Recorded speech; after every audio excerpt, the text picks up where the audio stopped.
Hello and welcome to this week's edition of 50 Years Serving the Island, a series of programmes featuring material from Manx Radio's archives during the station's first 5 decades serving the public in the Isle of Man.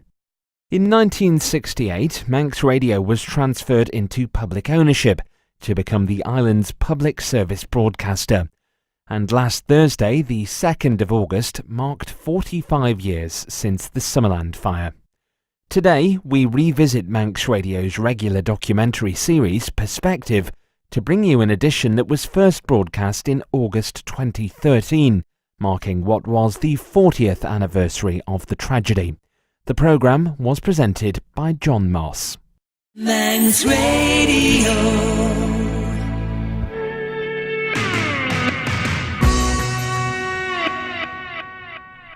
There are many people who saw the smoke rising on that summer's evening, mostly after they'd heard emergency vehicles and their sirens passing by. It may come as a surprise to them that it was on a day 40 years ago.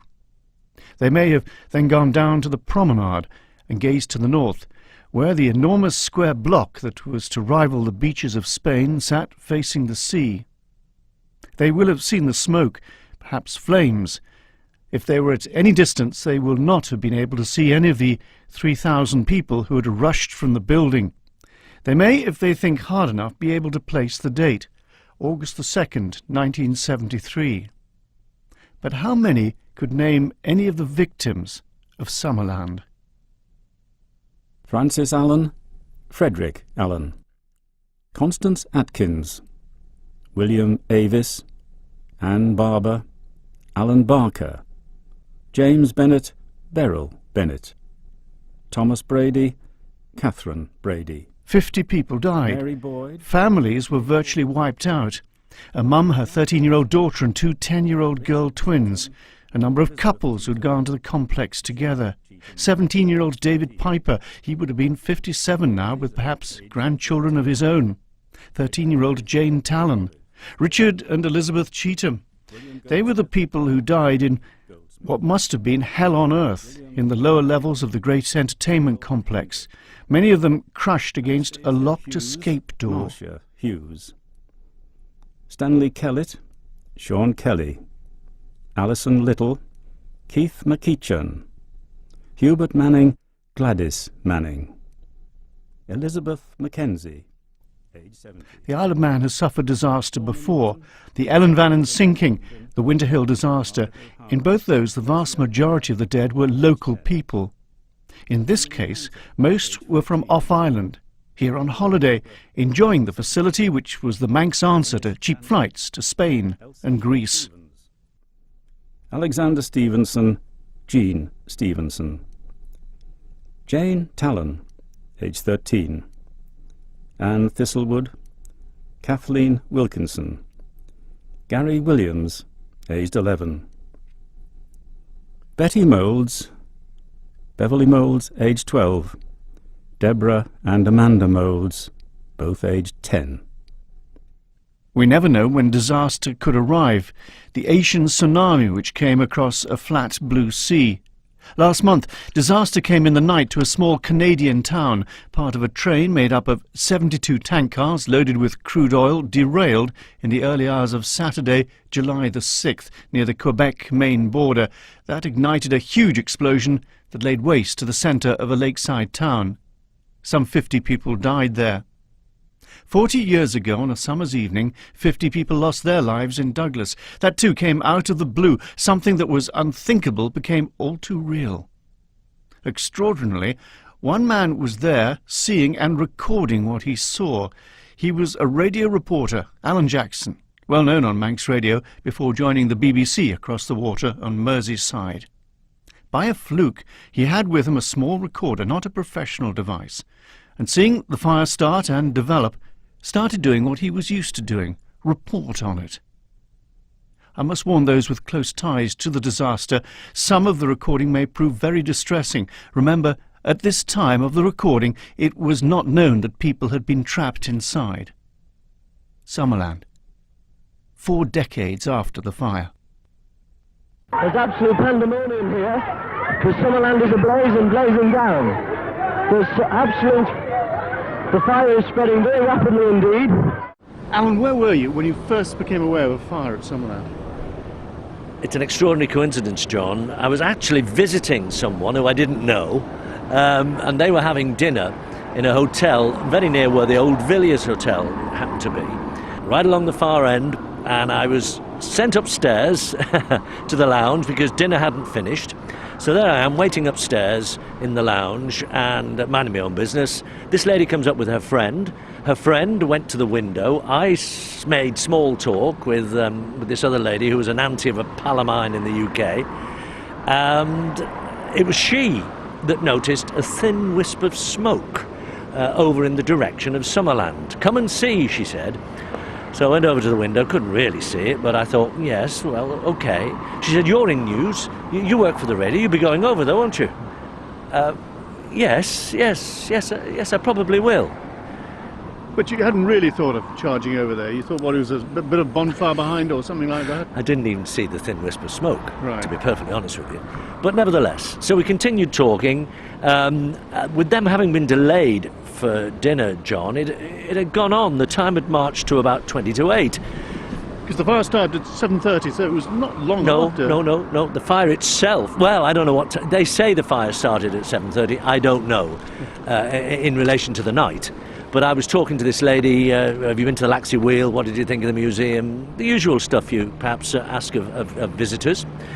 And as I was leaving, the lady said, "Well, all the best, and you know, you'll be off to see what that's all about, will you?" "Oh, yes. Yes, I will. Yeah, oh, yes." Thinking, well, do you know, I was led. I'll tell you why I say that. Because on the passenger seat was a cassette recorder given to me by my mother a couple of months before for my birthday. What it was doing there, I didn't know. I didn't even realise it was actually there until I got in the car. I drove up to the site. Were you able to? Wouldn't there not been crowds gathering there? No, because let me just explain. No, the fire hadn't, as it were, caught hold at that stage. That's why I'm saying 7:30, I think, was a little early. So I parked the car somewhere around this area where the horse trams are positioned. And I walked up the steps from ground level, walked all the way up the steps, climbed over the small fence, because there was This was actually on the Summerland side. This is where the miniature golf was. Right, yes, outside. Yes, and it was only as I was crossing that area, presumably to go to this thin wisp of smoke, that the glass doors, barged open, crashed everywhere, people dashing out like there was no tomorrow, and they were quite right to believe that. I then switched the cassette recorder on and let it go as I went with the flow, as it were, with the people coming out of Summerland and cascading down the steps. And it would seem that one of the slot machines has caught fire and started a blaze. And it's obvious that the whole place... Have you any idea how it started, love? Pardon? Have you any idea how it started? Not at least. No? Do you have any idea, sir? No idea. No idea. You don't know where it started? No. Thank you. Excuse me, sir, are you an official of Summerland? Pardon? Are you an official here? No, sir. You don't know how it started? No idea what. There's absolute panic here at Summerland. People are running all over the place, and it would seem... Have you any idea how it started, sir? No idea. No? So where did you end up? Well, we're now standing beside the sea, as you can hear in the background, opposite the site. Whereabouts did you end up? I ended up at the foot of the concrete steps that took all the people up and down to Summerland in the first directly place. opposite us, in effect, so over there by the cliff. We're 20 yards away. And you were doing commentary all the time into this cassette recorder? I was just talking, yes. No script, just going with it, interviewing. I wasn't even interviewing people. I was just getting clips, words of anguish and horror and So people shock. were they screaming when they were coming out? Was there a sense of panic about this?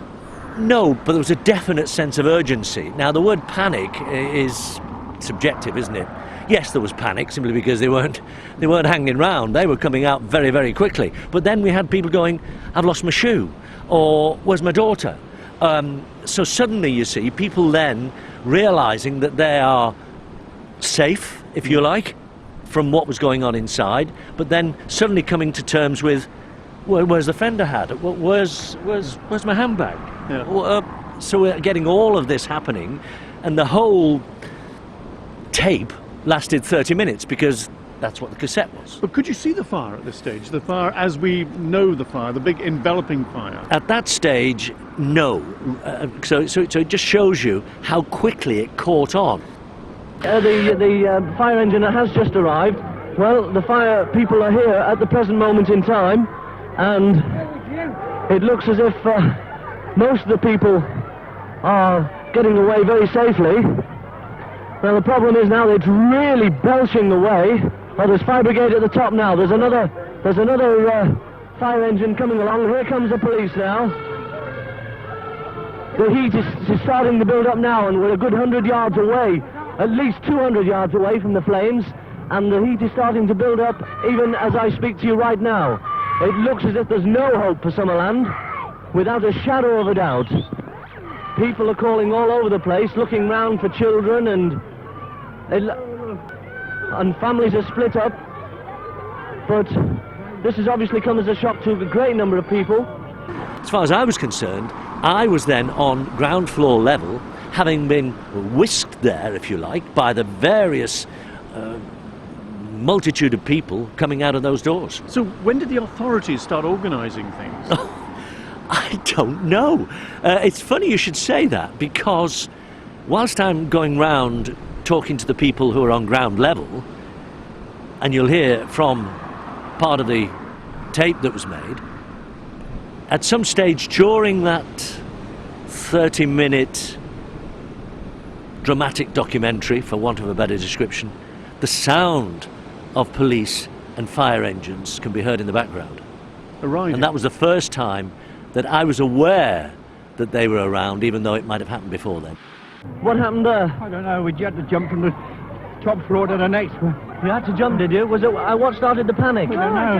There was just smoke pouring in. Yes? We thought it was outside. And whereabouts were you on the building? Up on the top. Right on the top floor.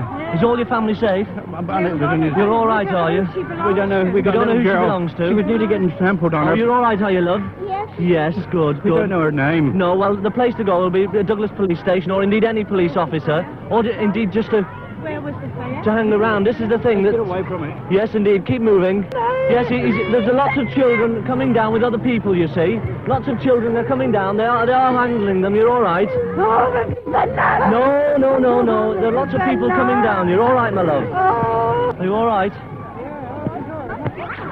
You've obviously been by the fire, sir. Seems that the majority of people are away from the place, although there is great confusion around the place. Everybody's looking for children. This, of course, is the main thing. But now there seems to be a certain amount of calm coming over the place, with the majority of the people away from the main building. But this is, of course, very important that children are kept safe. There are lots of children in other parents' arms, and the problem is trying to find the right parents. You're listening to 50 Years Serving the Island, a series of programmes featuring material from Manx Radio's archives during the station's first 5 decades serving the public in the Isle of Man. Today we bring you an edition of Perspective presented by John Moss, which was first broadcast in August 2013, 40 years on from the Summerland tragedy. There are varied reports about when exactly the alarm was officially sounded. But when the fire got a hold, it moved with frightening speed across the building. In a moment we'll hear from the Summerland Technical Services Manager and Fire Officer, Ken Harding, who was alerted to and tried to tackle the fire himself. First, though, police dog handler Roger Payne. I was on duty as a policeman with my dog walking along Woodville Terrace Lane. When I saw the fire actually start, there was a small puff of grey smoke that came from a hut alongside of it. I immediately radioed to the headquarters and told them what I'd seen and asked them to call the fire brigade. As it was my beat, I arranged that I would meet a car at Broadway and go and deal with the incident. When we were going along the promenade in the car, Terry Miles was the driver, it was obvious that the fire was getting worse, and I radioed in. I remember my exact words: "This is a serious fire. We need extra people here." As we went along the promenade, I was thinking about the duties of police at fires from my training days, and the main duty was isolate the scene. So we picked up another constable on the way over. I don't remember his name. Dropped him off at the bottom of Summerhill, and asked him to stop all traffic coming through there. And 10 miles took me to Port Jack, and I stopped all traffic coming in the other direction. About 20 minutes later, I was relieved and told to go down to summon the fire itself. I was working under the veranda near the MER. I remember quite clearly Dr. Ham there. Personally, I think he deserved a medal for the way he worked that night. He was going through all the people who were suffering from smoke damage, lying on the ground, saying which ones to treat, which ones not to treat. In other words, the ones that were dead and the ones who had a chance of living. I helped then with taking people out of Summerland, the lower sports hall. The flames were dropping down either side of us. I think I worked till 4 o'clock in the morning, removing bodies from the scene, taking them to the mortuary. I have to say that I recall that the public helped very much all the way through in very many ways, some at police headquarters. But what struck me was that the people that we were generally arresting for violence, for stealing, for poaching, etc., those were the ones that were helping the police and fire brigade, etc., with the removal of the bodies from the scene. I was leaving the building after being on duty from early morning at about 5 to 8, and my attention was drawn to smoke coming from what we knew as the Arnold Palmer Golf Links area. Now, in this area, the main structure of the building, it was clad in what's known as galbestos, pitch-covered galvanized steel, and that was riveted to the main steel structure.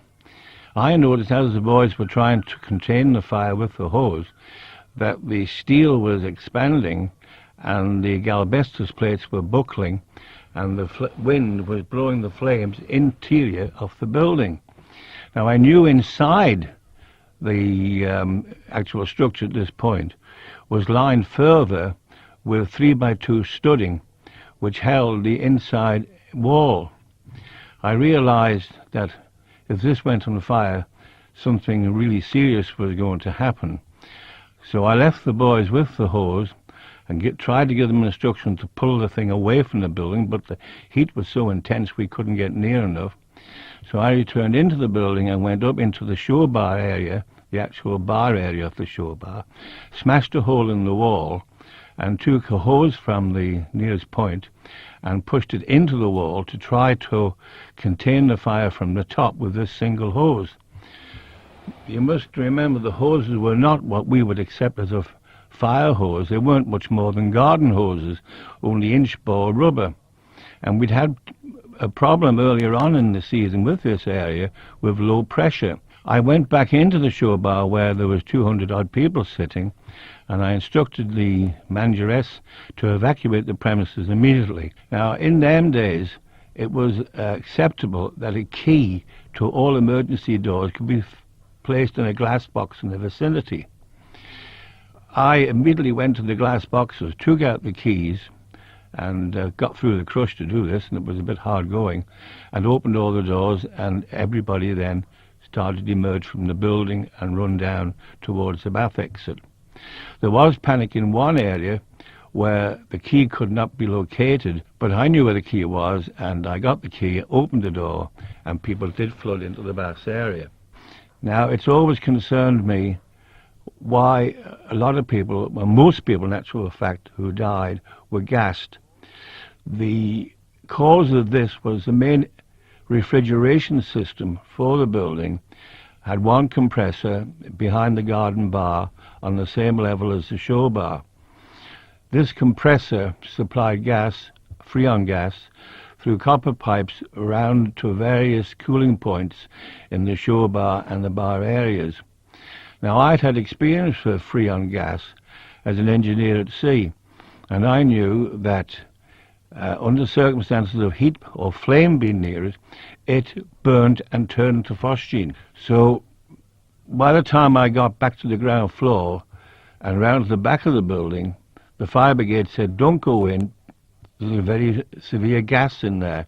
The whole, what I would say, the Onken side of the building, which was clad in asbestos, torched very, very quickly. And then when that had burnt out, it then spread along to what we know as Oroglass. But by this time, most of the building had, most of the damage had been done, and Oroglass was only a casing, and at that time there was nobody in the building. Summerland Fire Officer Ken Harding and PC Roger Payne. As we've heard, local journalist Alan Jackson had used a cassette recorder, not a professional device, that he happened to have with him to record events as the fire got a hold. It's a remarkable and chilling recording. When or did you become aware of the fact that people were dying in there? No. Do you know, I've done 3 tragedies. I've done Heysel, I've done Hillsborough. Prior, it was Summerland.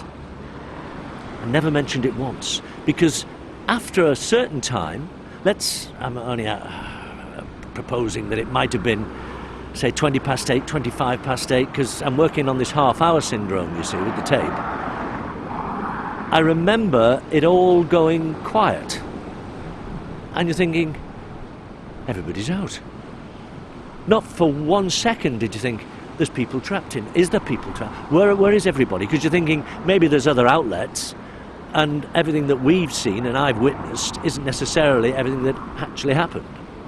But it's only afterwards, and that happened with Hillsborough, by the way, if I can just digress it was only after we got back in the coach, after the Hillsborough tragedy had happened, that suddenly news started coming through of fatalities. And that's how it happened here with Summerland, because obviously the story went round the world, well, in a matter of seconds, I would suggest, and that was even before the technological age we've got now. Summerland is really ablaze now. It really is blackening the sky here in Douglas Harbour. The flames are roaring out of the windows. There's what? Those people on the stairs, did they get out? Well, it would look that way, you know. We'll have to keep our fingers. There are officials up on the roof up there, and we looked at, there's a certain amount of calm on the roof now. Certainly with so many holidaymakers having a good time, and then suddenly this should arise, the place was packed, and it really is now absolutely ablaze.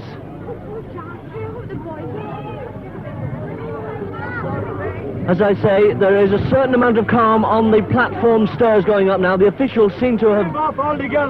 The officials seem to be in some kind of control, and they are now kind of herding the crowd around, with the police trying to ferry the people around. There are lots of, obviously... There's been a tremendous crash at Summerland, just happened now, and obviously due to the pressure. There are people all over the place, waiting, looking for relatives or friends of people of the family. Certainly Douglas has never witnessed an experience like this before. Summerland, of course, well, tremendous amount of thought and money has been put into the place to bring another type of entertainment to Douglas, and here it is going up in belching smoke, and the smoke drifting across Douglas Harbour. Certainly there's anguish and tears around all over the place, and well, as you can imagine, a great amount of anguish and confusion, with people's eyes flashing all over the place looking for members of their families, people that are still vacant from their families. Well, I went back up to Manx. Everybody was coming on board, of course, in terms of the staff and freelancers. Mainly staff in those days, of course. The phones went bananas. Everybody wanted to talk to me, only because I was the one on station that was there actually as it was happening. BBC featured it through the night. The Today programme took it on in the morning, and through the auspices, I would presume, of the BBC and being a worldwide corporation, it just went round the world.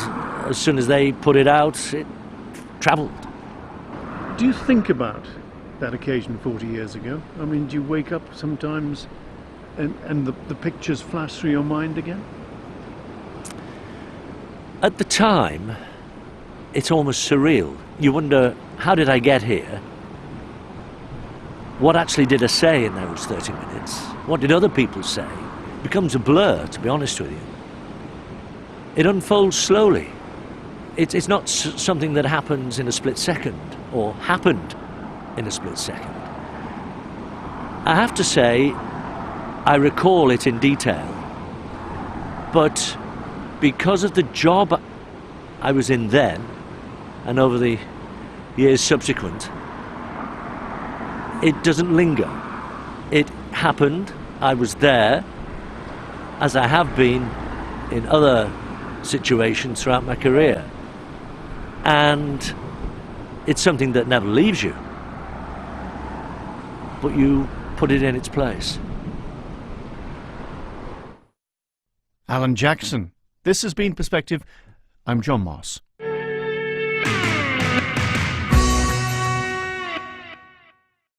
You've been listening to this week's edition of 50 Years Serving the Island, where we featured an edition of Perspective, first broadcast in August 2013, looking back at the Summerland tragedy. And you'll shortly be able to hear this programme again, along with many other programmes and features from Manx Radio's archives, by going to manxradio.com/portal.